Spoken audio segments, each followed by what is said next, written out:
All right, well, it's great to see you, Reed, and great to see you, Bill. And I'm glad we have a chance to get together and really talk about some areas that I know the three of us are really concerned with and work that we're doing to really improve what is the American economy. COVID has made it clear that our economy doesn't work for everyone. You know, this pandemic, the recession, the financial devastation in our communities, and especially in communities of color and African American communities, have shown that the scourge of racism since our country's founding has really damaged a lot of the critical infrastructure to deliver quality services and goods to communities that need it most, and would frankly would help boost our overall economy. And I'm just excited to have partners like you, Reed, and you, Bill, to actually be on the ground figuring out ways to solve some of these problems. So maybe we can start, Bill, if you would, give us a little bit of a history of what you've been doing at Hope and what the pandemic has brought to your attention and what you've done about it and what we as corporations can think about in addressing some of these issues. Thanks, Robert. It's really amazing how this environment that you described has really peeled back the cover on issues that have been affecting this part of the country for centuries. I work in the Deep South. Mississippi, Alabama, Louisiana has the highest concentration of black people in the country. It also has some of the deepest, most entrenched poverty. And that's not a coincidence. For 25 years, we've been driving capital into black businesses. It's clear that when they get the tools, they can do anything that any other business can do, but disproportionately, they don't have access to it. And so we, as a credit union that's owned by people of color, are more accountable to these communities. And so we have, just in the past year, for example, we normally do 40 to 50 business loans a year. We did over almost 3,000 paycheck protection loans to small businesses that could not get in the door of traditional banks. And so I think that is indicative of the disparities that exist within the financial system. In a place like Arkansas, only 1.2% of all SBA loans, which is the primary government program designed to close capital gaps, goes to black people in a state where the population is 16, 17%. And so we are very intentional about closing those gaps, but we need to import capital into this community. And that's why the conversations that I've had with you and the investments that Netflix has made is so critically important.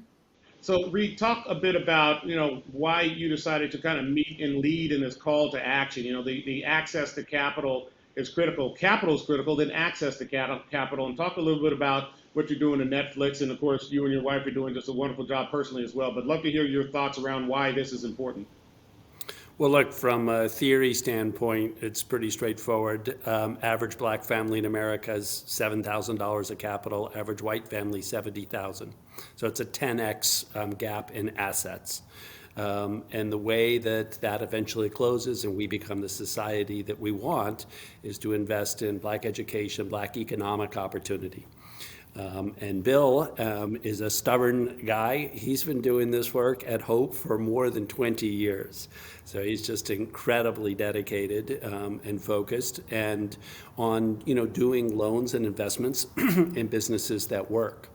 Really inspired by your, Robert, your 2% model. We took 2% of our corporate assets, which we normally keep that money at JP Morgan, at Morgan Stanley, big safe institutions. But they're not as invested as Bill is at taking those deposits and then investing them in the community. And so some of that money's with Bill's institutions, some is at peer institutions to Bill. But it's about then, if all American companies could just take 2% of their balance sheet, of their cash reserves that they store and they want to be safe, to be, again, in black-owned banks and economic development organizations, then we'd have a profound shift in the capital base that's very powerful. So, that's really I think, a great practical way for companies to invest. Mhm. I think Robert, let me put Reed's $10 million deposit in Hope Credit Union into context. It'd been in Mississippi, home of Mississippi Valley State University, one of the HBCUs that you and Reed have certainly championed that need the kind of support that you've made. We have more than 70% of the deposits in Idabina, but that equals $1.2 million. That's certainly not enough to create the opportunity ladders that people in that community need. And there are Idabinas across the Delta, across the Deep South, in Appalachia, in Latino communities. And so that $10 million has an incredible impact in bringing resources into these communities where capital has been extracted. For black families with children, Reed mentioned the 10 to 1 wealth gap. It's 100 to 1 for black families with children compared to white families with children. That's not sustainable in a country that is increasingly black and brown. Yeah, I would say, one of the things that's come over the last year to the attention of corporations is they have a role in solving these issues. Many people look to rely on the federal government, but it's companies like Netflix and others that are saying, what is my role? How can I actually make this happen? This 2% solution is, do you drive, 2% of net income, 2% of assets into tier one of MDI banks? And there's an 8 to 1 lending capacity. You put $1 in tier one in an MDI, minority depository institution, they can lend $8. You put $100 million into CDFIs and MDIs, the impact and the ripple effect is enormous in terms of creating a higher quality of life and standard, and frankly, a higher quality of opportunity. And so part of what I think we have to do is really point to what is the call to action. And I'm with you, Reed. Every large corporation should take 2% of their balance sheets and put them into CDFIs, MDIs. They should also look and say, how do I invest in tier one capital as well, where they get a higher multiplier effect? And from my world, the world of software and technology, the modernization of that infrastructure. Because I think, and Bill, you may want to talk to this, but modernizing the lending infrastructure gives you the capacity to reach more at a higher rate. And many people don't know the CDFIs and MDIs actually have a lower default rating than or default risk in their loans than than some of the FDIC institutions. But Bill, if you can talk a little bit about the multiplier effect, and then Reed, if you don't mind, talk a little bit about the call to action to corporations.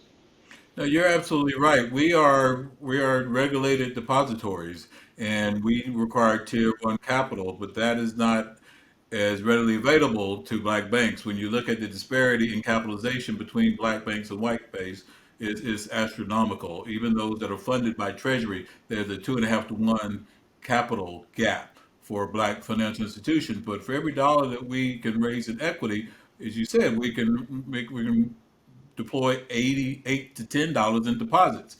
That's not just for small businesses. It's for healthcare. It's for education facilities. It's for homes, which homes and businesses close the capital gap, the wealth gap, more than anything. And so those are game-changing investments, but they don't happen without equity in these wealth-starved institutions and communities.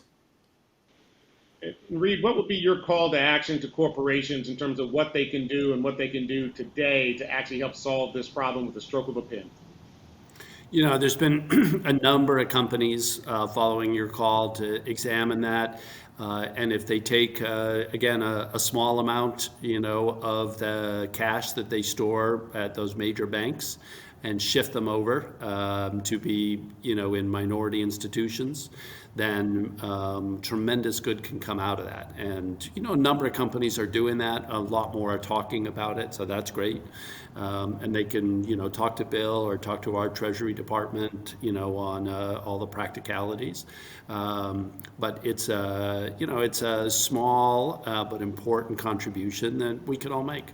Yeah, and it has a ripple effect. The other thing I would point to is, some of the major banks have now figured out with the low cost of capital, they can now start to issue bonds and help some of these corporations issue bonds. The one that comes to mind is the Bank of America Quality Progress Sustainability Bond. It's yielding about 70 basis points, and to a great extent, they can actually drive that capital into the banks, into these communities very specifically. So beyond going in and making deposits, you can actually go issue capital or issue a bond and actually designate it for exactly these sort of purposes. So we'd encourage all corporations to embrace these ideas. I think Morgan Stanley just came out with one recently as well. But I think embracing those sort of systemic solutions to actually to solve some of the systemic problems that we're all facing and experiencing.